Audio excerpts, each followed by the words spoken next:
Hello my dear students and welcome back to Excellence Batch, and I am back with the another chapter which is the last chapter of class 12th, especially zoology, not the entire syllabus, right? So that is strategies for enhancement in food production. So in this entire chapter, as you can see this picture, we are going to deal with the animals breeding, how can you improve the variety of animals, and how are we using animals for our benefit, right, for product and services. So today we are going to start with, first of all, what is animal husbandry. This entire chapter is divided into two parts. One belongs to botany, it's about plant breeding and everything. Another belongs to zoology, which we are going to study, that's animal husbandry. So what is animal husbandry? Because this word contains husband. So what does husband do? What's the duty of a husband? The duty of the husband is to take care of the wife. He should make sure that the wife is always happy, because if the wife is not happy, the husband will not be happy, right? So just like that, we are also taking care of the animals. So animal husbandry is the agricultural practice of breeding and raising livestock. Livestock means all these animals, okay? So it's a part of agriculture only. We are rearing animals, we are taking care of them, we are taking product out of them, okay? So it is estimated that more than 70% of the world livestock population is in India and China. So if I combine all the animals, the livestock which we raise, right, of India and China, they comprise around 70% of the entire world's livestock. But if we talk about the production, the produce they are giving, it contributes only about 25% of the entire produce in the world. See, it's very less. Animals, you have around 70% of the world, but what animals are giving, it's less. So however, it is surprising to know that the contribution to the world farm produce, that means whatever they are producing. For example, let's take an example. India and China together have 70% of the cows of the entire world. But when it comes to milk, the India and China cow are producing only 25% of the milk which is produced by the entire world, right? Is only 25%. That is, the productivity per unit is very low. So productivity is very low. So to increase the productivity, we perform a lot of breeding techniques and control breeding experiments, so that the varieties of the animals, they improve. So what we do to improve the variety,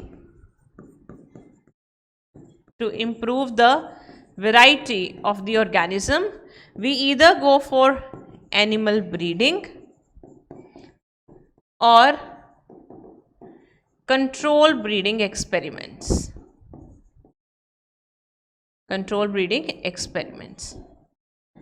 Okay, so let's first start with the dairy management. Let's first start with the dairy farm management. So what we do in the dairy farm management, we rear cattle here.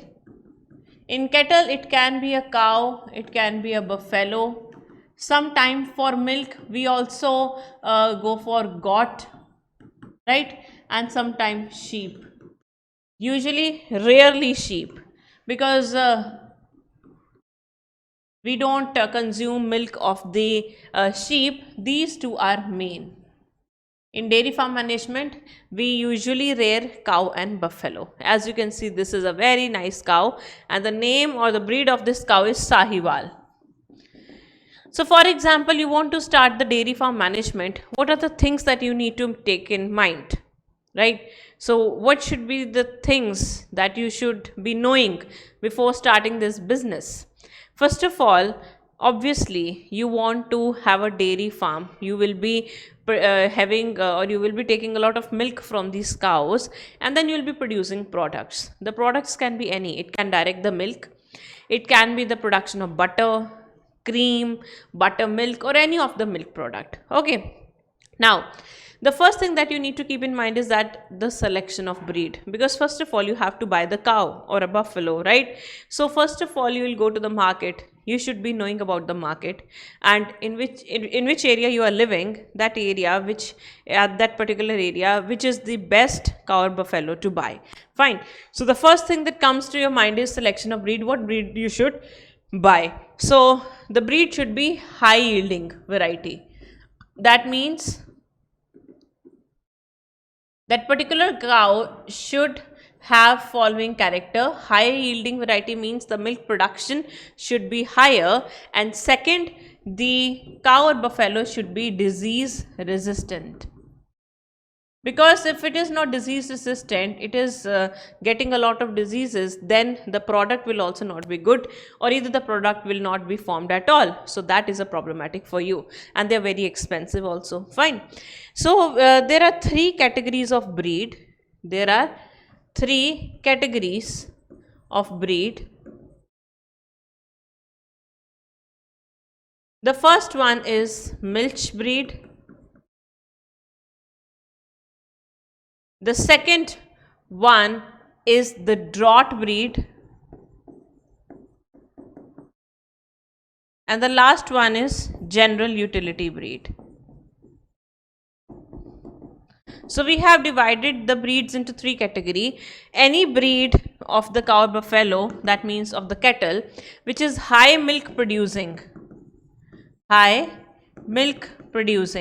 that belongs to milch breed. So for that we have example one, this is Sahiwal, and another is Gir.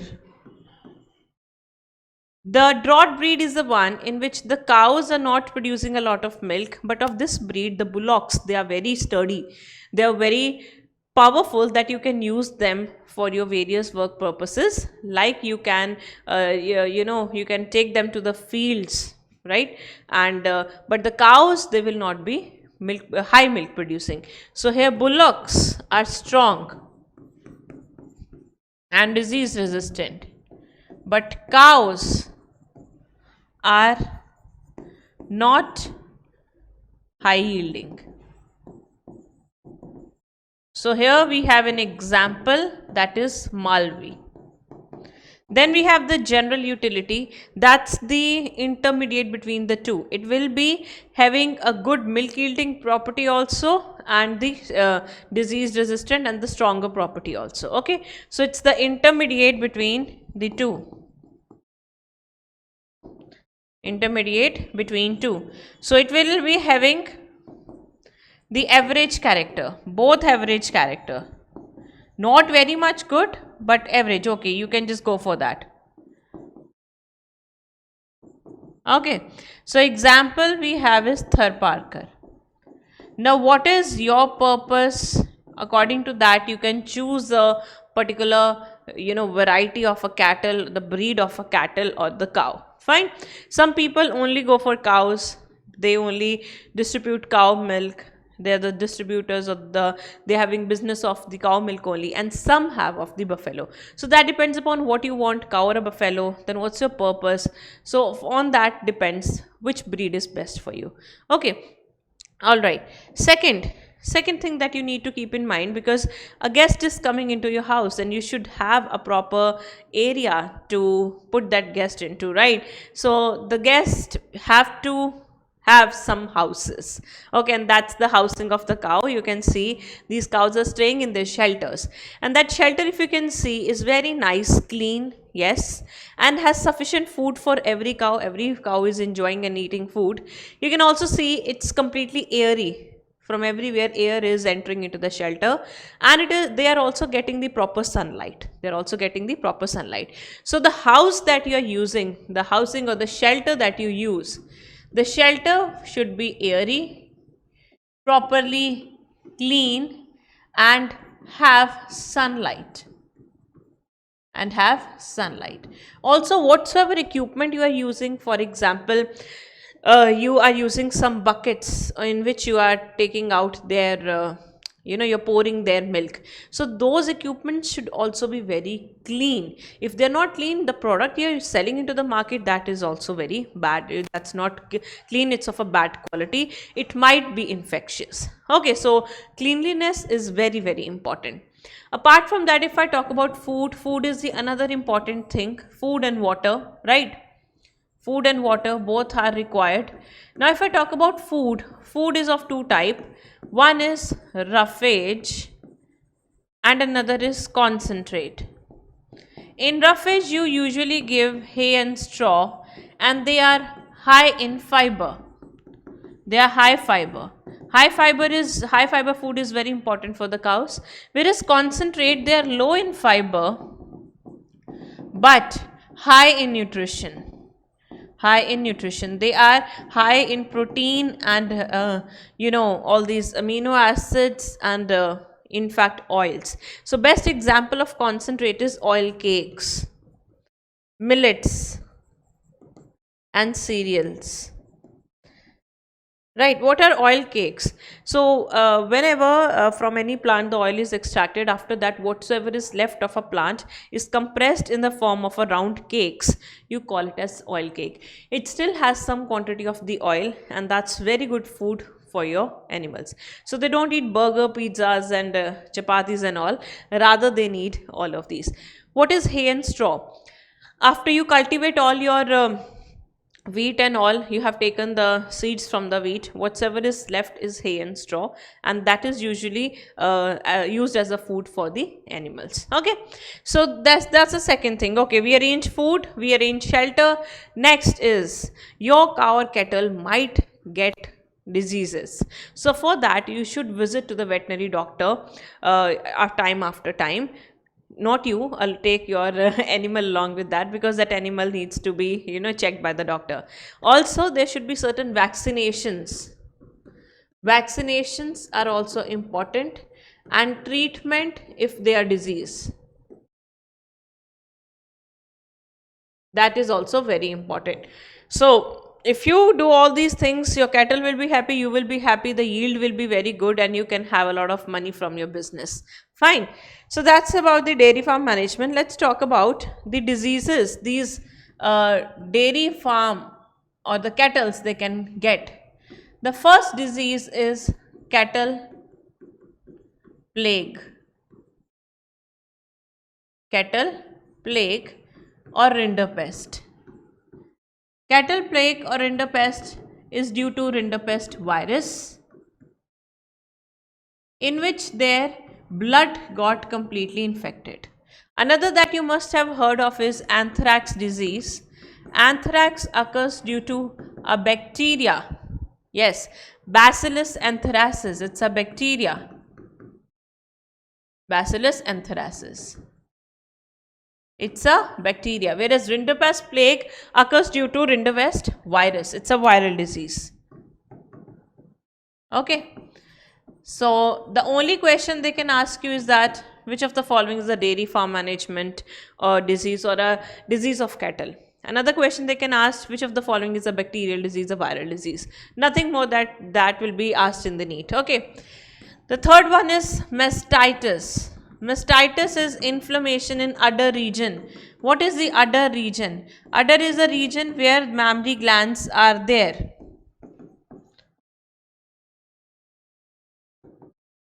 Fine. So this occurs due to again a bacteria, Corynebacterium. Okay, it's also a bacteria. So these are the three common diseases that can occur to your cattle. So take care of them. Some vaccinations are also available, and you can also go to the veterinary doctor if you see any of the symptoms of the disease. Fine. Okay, anthrax can also occur to the human. So this is the one that need to be taken care of much. Next we have is a poultry farm management. So what do we do in poultry farm management? In poultry farming, you rear, what do you rear? You all know, what do you rear?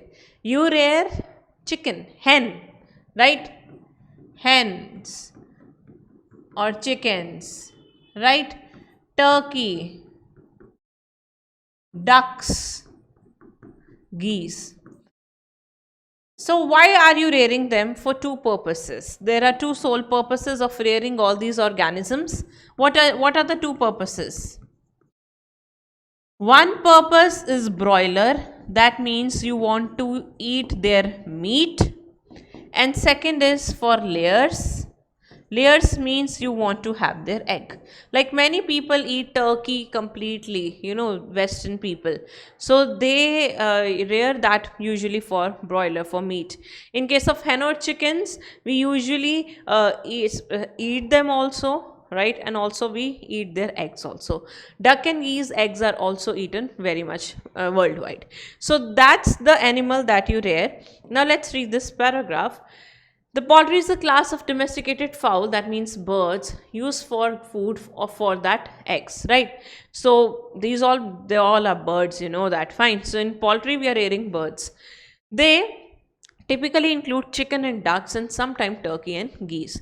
The word poultry is often used to refer to the meat of only these birds, but in a more general sense, it may refer to the meat of the other birds too. So these are the birds which are domesticated much, but it doesn't mean in poultry only these birds they are domesticated. Every country have their different type of food. So some people eat ostrich egg, so ostrich are also reared, fine. So different type of organisms on this planet earth, different type of food habits, so this is how they rear different birds. But in India if we see, usually hens, chickens, they are reared much. As in dairy farming, selection of disease-free and suitable breeds, proper and safe farm condition, proper feed and water, and hygiene and healthcare are important components of poultry farm management.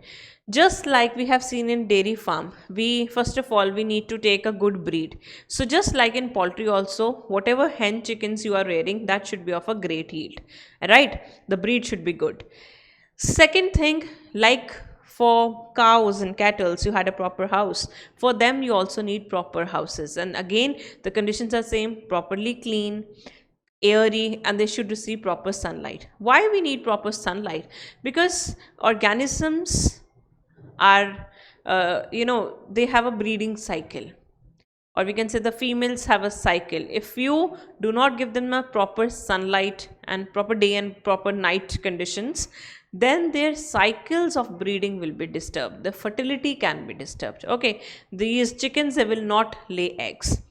Then apart from that, they should also be disease free. You know, when the bird flu comes, what happened?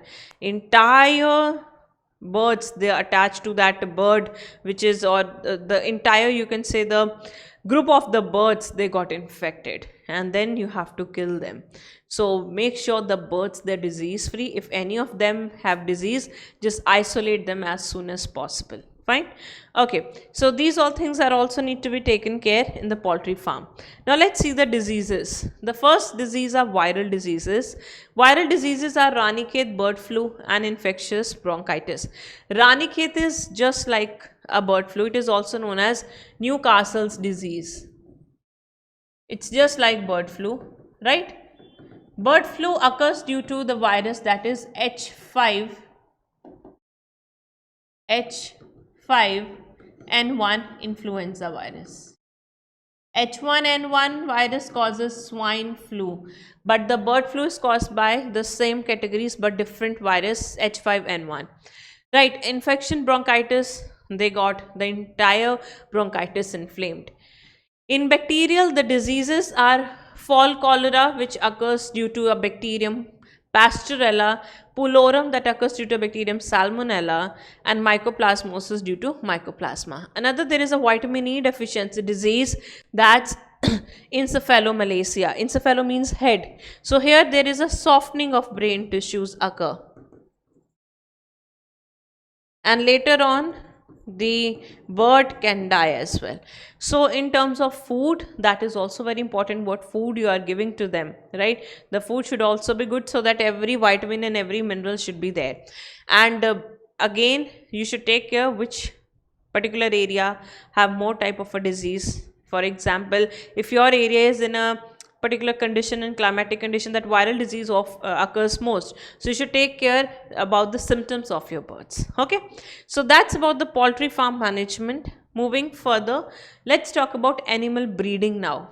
Okay, so first of all, what is a breed? Before starting anything, what is a breed? So it's a group of organism. Okay, group of organism, they belong to same species. They belong to same species. So we have one species. Imagine there is one species S. Now under that we have breeds, right? So one breed is considered as a group of those organisms which belongs to same species and they have same features, size, characters, qualities, everything is same. For example, if I have a breed that is Sahiwal, so all the organisms that are in the Sahiwal, they have same species, they belong to same species and they all are high milk yielding, okay, and they all appear same. So read this definition: a group of animal related by descent. That means related by descent, that means they belong to same species and similar in most characters like general appearance, feature, size, configuration are said to belongs to a breed. Okay, so breeding of animal is an important aspect of animal husbandry. Animal breeding aims at increasing the yield of animal and improving the desirable qualities of the produce. Like I've told you, 70% of the livestock belongs to India and China, but only 25% of the world farm produce belongs to India and China, right? So that means the productivity per unit is low. So for that we need the techniques to improve the quality of breed. So how are we improving? By this technique, that's animal breeding.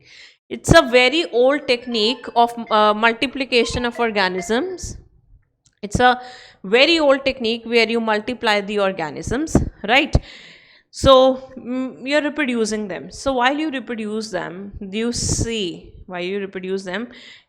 that these organisms should be of a high quality, so that the progeny should be of the higher quality. Okay, let's study it one by one.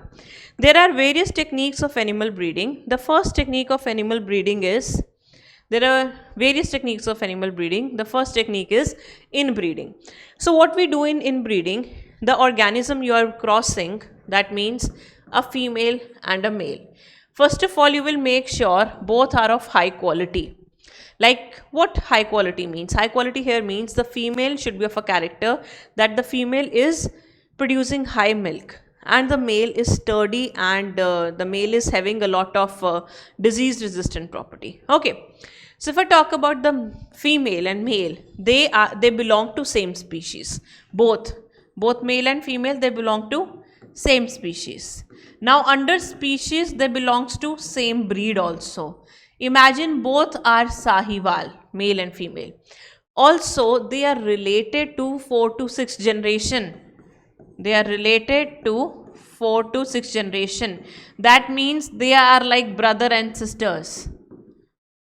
Okay, they are relatives. They are relatives. If one male and female cross and give 4 children, and then they produce their different generation. So any 1 to 4 generation can breed. Imagine this was a great grandfathers.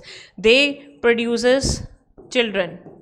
They further produces children. Now these two, they cross. So this is how we say the male and female, they will cross, but they are related to 4 to 6 generation.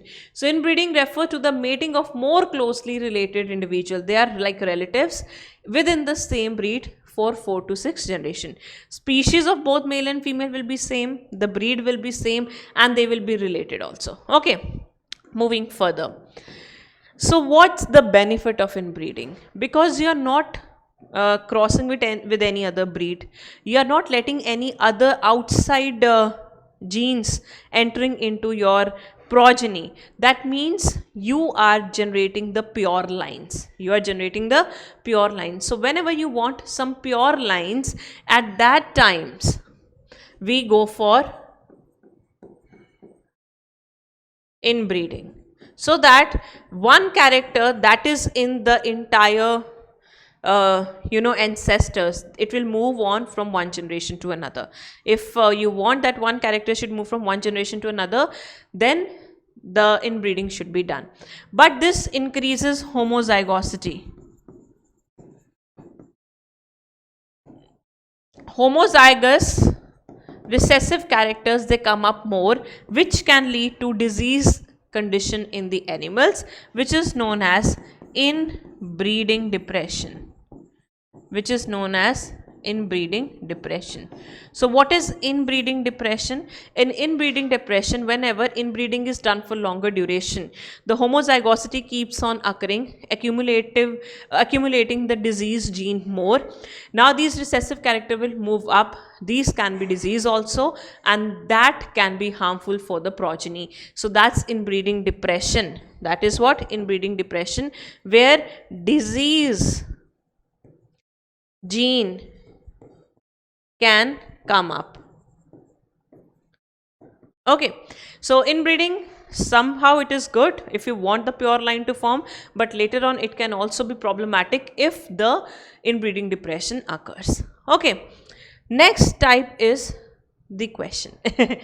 The advantage of inbreeding in animal is increases heterozygosity, increases homozygosity, improve the breed with a single step, cause deletion of superior gene. So what's the benefit? That it increases homozygosity. So by homozygosity, one character which is in the homozygous recessive character, that can move from generation to generation, and that how pure line is generated. But there is also the drawback of this: the disease can occur, the superior genes are suppressed and inferior genes can up of the diseased one. Okay, all right. Next is outbreeding, opposite to inbreeding. In inbreeding, what were you taking? In inbreeding, all organisms, they belong to the same species. Here also, both male and female, they belongs to same species. Okay, now two conditions can occur. First condition is they both have belong to same species. In one condition, they can be of same breed. Male and female, they both can be of same breed. Then how it is different from inbreeding? The difference is in inbreeding, they were related to 4 to 6 generation, and here they are unrelated. They are not relatives. Though they belong to same breed, same species, but they are not relatives. In inbreeding, they were relatives. That's the only difference. And this one is known as outcrossing. This technique where organisms, they belongs to same species and same breed, but they are not related, which is different from inbreeding. You would call this technique as outcrossing. Whenever you are doing inbreeding for longer duration, and somehow inbreeding depression comes. At that time, what you can do to take away the inbreeding depression, you can go for outcrossing. So outcrossing is the one which take away the inbreeding depression, and the breed will remain the same, nothing will be harmed. Second situation can occur, organism belongs to same species, but they belong to different breed. For example, you cross Sahiwal with the Gir. Okay. In this one, in inbreeding, you cross male Sahiwal with the female Sahiwal. So both are same breed. They are also relatives. In the outcrossing, you are also breeding Sahiwal with Sahiwal, but they are not relatives. In the in this one, which is known as cross breeding, you are crossing Gir with the Sahiwal. That means both belongs to different breed. Okay. So read this one. Outbreeding. Outbreeding involves two conditions, that is outcrossing and crossbreeding. Is a breeding of unrelated animals. In any case, these are so extremely unrelated. This is also unrelated. In inbreeding, organisms were related. In inbreeding, organisms were related. You can see here. Okay, but in the outbreeding, organisms are unrelated, which may be between individuals of the same breed but having no common ancestors for 4 to 6 generation, that is outcrossing, and between different breed, that is crossbreeding, or different species, that is interspecific hybridization. Okay, so now we'll talk about interspecific hybridization later on. Let's read the outcrossing. This is the practice of mating of animals within the same breed but having no common ancestor on either side from 4 to 6 generation. So this is used to take away inbreeding depression. So we always do outcrossing to take away inbreeding depression.